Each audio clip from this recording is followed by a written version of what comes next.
This episode of Ask the Buffalo is brought to you by GoToMeeting. Welcome back to another episode of Ask the Buffalo. This is the show where you can ask me, John Rettinger, any question you have from the world of technology. This week we're going to talk AT&T's One X versus International One X, what Windows laptop you should get, whether or not you should wait for Windows 8, what the future of Android holds now that Google owns Motorola, and a whole bunch of tech questions in between. This is Ask the Buffalo. Let's get started.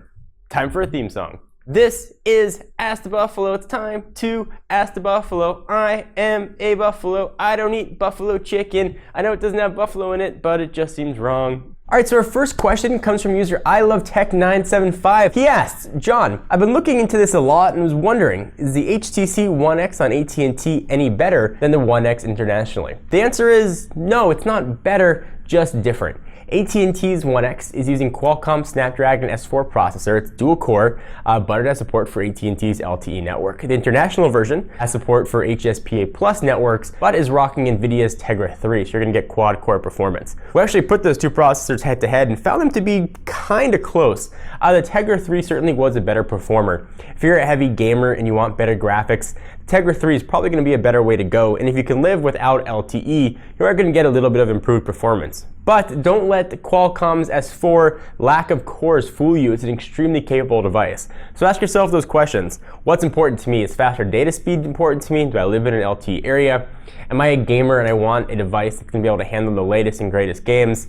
Then you might want to look international. So hopefully that helped answer your question. Our next question comes from user Cleric. He asks, hey John, I'm in the market for a new laptop Ultrabook. Should I purchase one right now with the release of Ivy Bridge or wait for Windows 8? Also, which Ultrabooks would you recommend? I know you're not a real computer guy, but your input will be helpful. Well, that was just mean.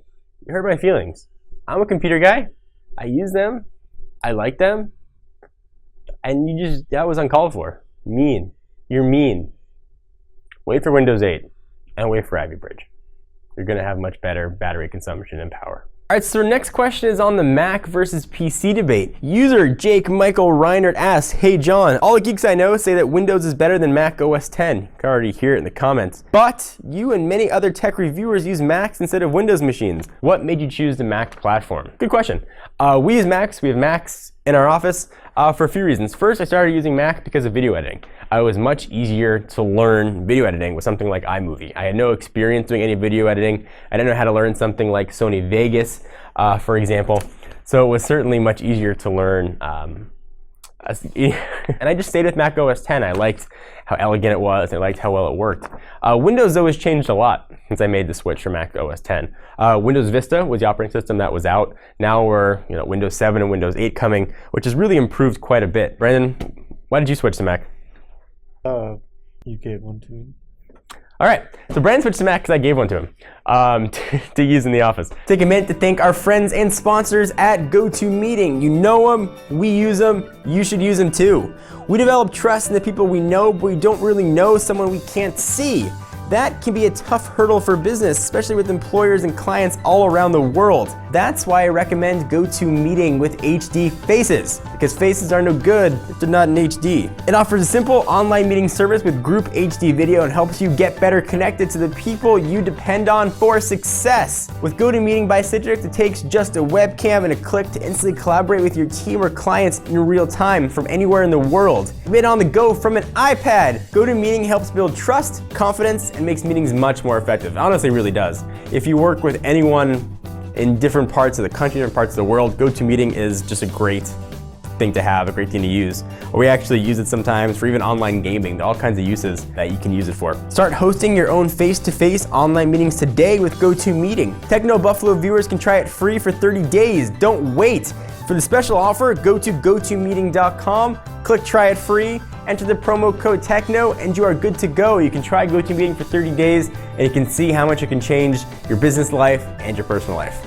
Back to the questions. User Shaw X Gareth asks, do you think Google will benefit with the acquisition of Motorola Mobility? Will that affect the Android ecosystem? And most of all, do you think we could have a Motorola Nexus in the future? Well, that's a very good question. There have been rumors that we may actually see more than one Nexus device. So whether or not we're going to see a Nexus device made from Samsung, made from HTC, made by Motorola, makes a bit more sense. There have been rumors that Google's looking to get back into the direct sales game. When they first launched Nexus 1, you could buy it online from the Google store. That model still kind of exists, but they stopped promoting it as much as they used to. There's been a lot of questions of what the future is. Google's gone on the record by saying Motorola won't get any special treatment.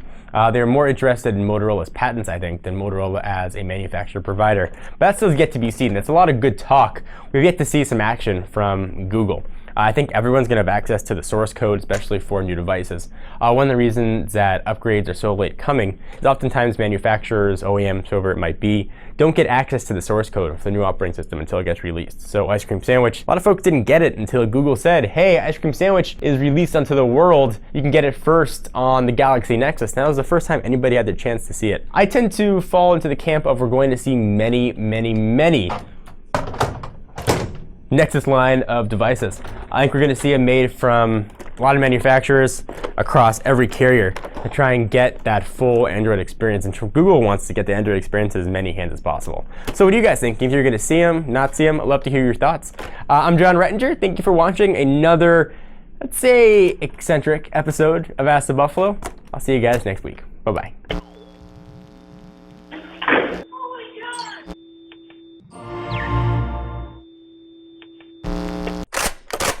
Stop filming me!